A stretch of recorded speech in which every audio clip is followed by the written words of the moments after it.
So what would you do if you lost $1 million? Today, we're going to unpack an incredible story that's part financial thriller, part psychological deep dive. It's all based on the hard-won lessons from the book, What I Learned Losing $1 Million. Let's just start with the number that kicks this whole thing off. $1.6 million. Gone. That is the kind of loss that can absolutely destroy a career. And believe me, it almost did. A number that big? Well, it needs an explanation. And that's the real puzzle here, isn't it? I mean, this wasn't some rookie making a silly mistake. This was an expert trader at the absolute peak of his game. It really makes you wonder, how does someone so successful fail so spectacularly? And we're getting the story straight from the source. This is the cautionary tale told by Jim Paul himself, along with Brendan Moynihan. It's a really powerful story about money, about ego, and about the incredibly dangerous stories we tell ourselves. You know, to really understand the fall, you first have to appreciate the climb. Jim Paul's story is a classic American dream kind of tale. He wasn't born with a silver spoon. He clawed his way to the top. And his journey was just pure hustle. It started when he was just 9 years old, caddying, learning about money from the ground up. Through his teenage years, he was juggling multiple jobs, building this incredible work ethic. He went on to university, then officer candidate school, and eventually he reached the absolute top, governor of the Chicago Mercantile Exchange. I mean, by any measure, this guy had made it. And of course, with that kind of success came the high-flying lifestyle, but also something way more dangerous. This deep-seated belief that he was special. He didn't just think he was good at his job. He truly believed the normal rules of the game just didn't apply to him. And that right there is where the trouble starts. So, with a track record like that, how on earth did it all go so wrong? This is the moment the perfect picture begins to crack. This is the unraveling. And here it is. This is the core lesson of the entire book. His massive, catastrophic loss didn't happen because his market analysis was off or his data was bad. The problem wasn't external, it was internal. The fatal flaw, it was all in his head.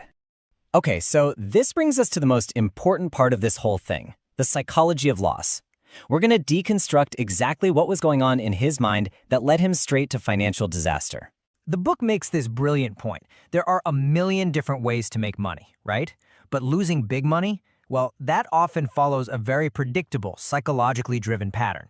People tend to lose it all for the same handful of reasons, and they're all tied to these emotional and psychological traps. And according to the book, this psychological spiral follows 4 predictable stages. First, you make a bad decision. Hey, it happens to everyone.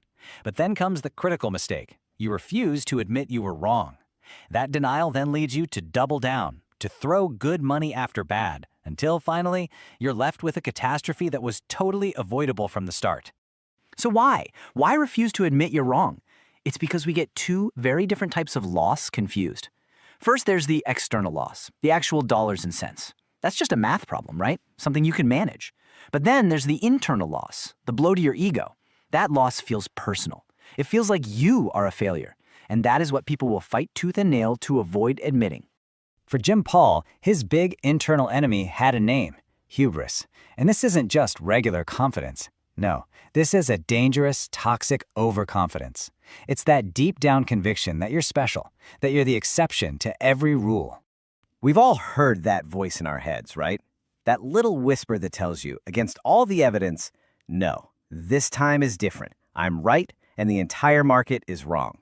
For Jim Paul, his long history of being right made that voice incredibly loud and persuasive. And he listened to it, and it led him right off a cliff.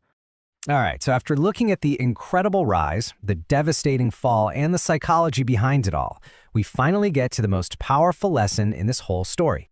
So when you boil it all down, after the market analysis, the risks, all those psychological traps, who is really your biggest financial enemy?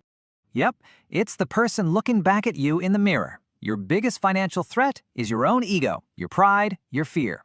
According to Jim Paul, mastering the market isn't the real game. The real challenge is mastering yourself. And that leaves us with a really tough question to think about. We all have our own version of this struggle. So, what's the one emotional mistake, that one internal habit, that you see yourself making over and over again? And maybe more importantly, what's it costing you? Now that is the million-dollar question.